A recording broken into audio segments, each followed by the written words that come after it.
own YouTube channel, H for Hindi 121 Advanced English Structure.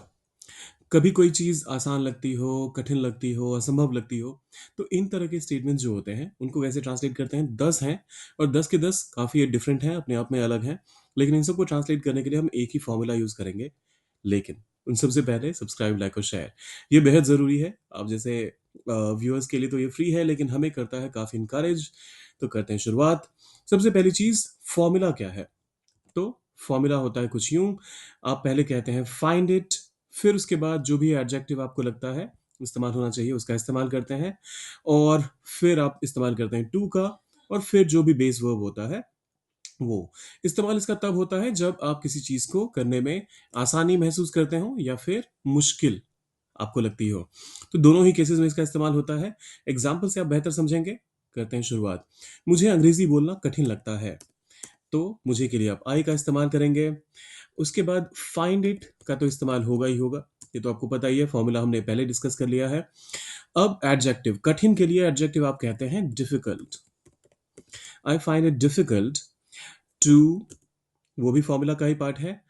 अब देखिए, अंग्रेजी बोलना, स्पीक का मतलब बोलना होता है, और अंग्रेजी के लिए आप इंग्लिश का इस्तेमाल करते हैं। प्रॉपर नाउन है, इंग्लिश एक पर्टिकुलर लैंग्वेज का नाम है, तो इस वजह से इसका पहला लेटर होगा capital. I find it difficult to speak English, ये हुआ हमारा पहला statement. I find it difficult to speak English. आइए अब फटाफट से बाकी के सारे हो जाएंगे। वह गणित सीखना आसान समझती है। शी, क्योंकि वह समझती है कहा जा रहा है, सो शी। फिर आता है फाइंड्स इट डिफिकल्ट, क्योंकि शी सिंगुलर सब्जेक्ट है, तो इस वजह से हमने फाइंड्स का इस्तेमाल किया। फिर difficult, she finds it difficult. अब गणित सीखना, तो टू लर्न, और गणित के लिए आप यहाँ पर math, I am sorry maths या फिर मैथमेटिक्स का इस्तेमाल कर सकते हैं। दोनों ही सही हैं, आपकी मर्जी है, इन दोनों में से कोई सा भी इस्तेमाल कर लीजिए। So she finds it difficult, I am sorry, गणित सीखना आसान समझती है, माफ कीजिएगा। तो यहाँ पर आप इजी का इस्तेमाल कीजिए। She finds it easy to learn, और उसके बाद गणित के लिए आप मैथ्स या फिर मैथमेटिक्स का इस्तेमाल कर लीजिए। मैं मैथ्स कह देता हूँ। She finds it easy to learn maths. उन्होंने मुझे समझाना असंभव पाया। उन्होंने उन्होंने के लिए दे का इस्तेमाल कर लेता हूँ, और पाया पास्ट की बात हो रही है, सो दे फाउंड इट डिफिकल्ट, मुझे समझाना, टू एक्सप्लेन, और एक्सप्लेन मी मत कर दीजिएगा, एक्सप्लेन टू मी। एक्सप्लेन अपने साथ एक preposition लेता है टू, अदरवाइज एक्सप्लेन मी का मतलब हो जाएगा कि मुझे एक्सप्लेन करना, कहने का मतलब मेरा वर्णन देना असंभव पाया। तो वो तो है नहीं सेंटेंस आपका, तो इस वजह से आप कहेंगे they found it difficult to explain it, sorry explain to me. हम सुबह जल्दी उठना चुनौतीपूर्ण मानते हैं। हम, वी। फिर उसके बाद प्रेजेंट सिंपल की बात हो रही है यहाँ पर। वी फाइंड इट डिफिकल्ट, आप चाहे तो डिफिकल्ट के बदले यहाँ पर चैलेंजिंग का भी इस्तेमाल कर सकते हैं, दोनों ही चलेगा। We find it challenging to, सुबह उठना, wake up in the morning.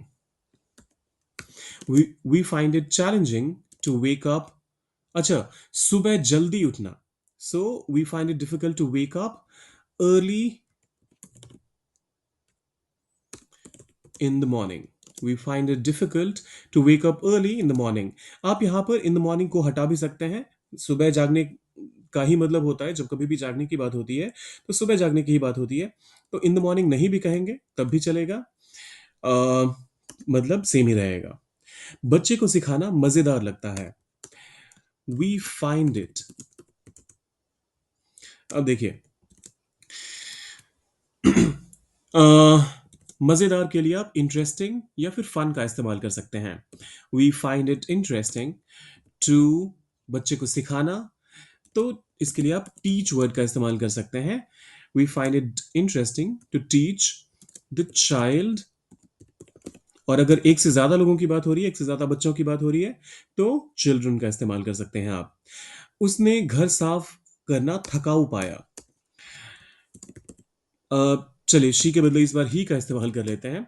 So she found it, थकाऊ के लिए आप टायरिंग का इस्तेमाल कर सकते हैं। She found it tiring to clean the house. He found it tiring to clean the house. वे उसे माफ करना मुश्किल मानते हैं.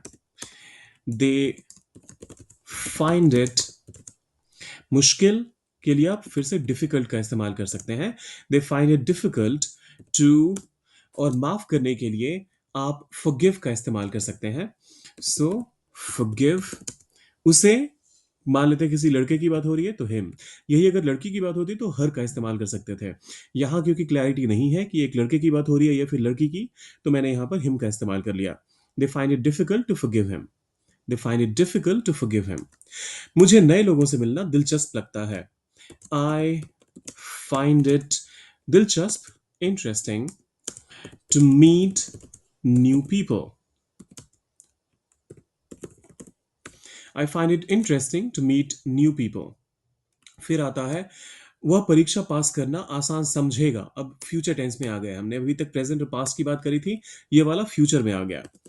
ही विल फाइंड इट आसान, इजी, टू पास करना, पास, और परीक्षा एक खास एग्जाम की ही बात होगी obviously. So he will find it easy to pass the exam. He will find it easy to pass the exam. हम यात्रा की योजना बनाना रोमांचक पाते हैं. अब देखिए, हम के लिए अब वी का इस्तेमाल करेंगे. फाइंड इट तो आपको पता ही है. रोमांचक के लिए आप एक्साइटिंग का इस्तेमाल कर सकते हैं. और यात्रा की योजना, प्लान, योजना बनाना. और फिर यात्रा के लिए आप ट्रिप वर्ड का इस्तेमाल कर सकते हैं. तो इन सब को इस्तेमाल कीजिए, बनाइए सेंटेंस की इंग्लिश और डालिए कमेंट बॉक्स में. जाने से पहले लाइक, शेयर और सब्सक्राइब जरूर करके जाइएगा. ये ध्यान रखिएगा कि ये जब कभी भी मैं आपको कमेंट करने के लिए कहता हूँ, वो उसका पर्पस सिर्फ कमेंट बॉक्स को भरना नहीं है. आपकी लर्निंग इससे इंप्रूव होती है, क्योंकि आपने जो कुछ भी सीखा जब आप उसे लिख भी लेते हैं, एक बार प्रैक्टिस भी कर लेते हैं, तो अगली बार जब आपको खुद ये इस्तेमाल करना होगा तो you will find it very easy. तो चलिए करते हैं वीडियो को यहीं पर फिनिश. मिलते हैं जल्दी.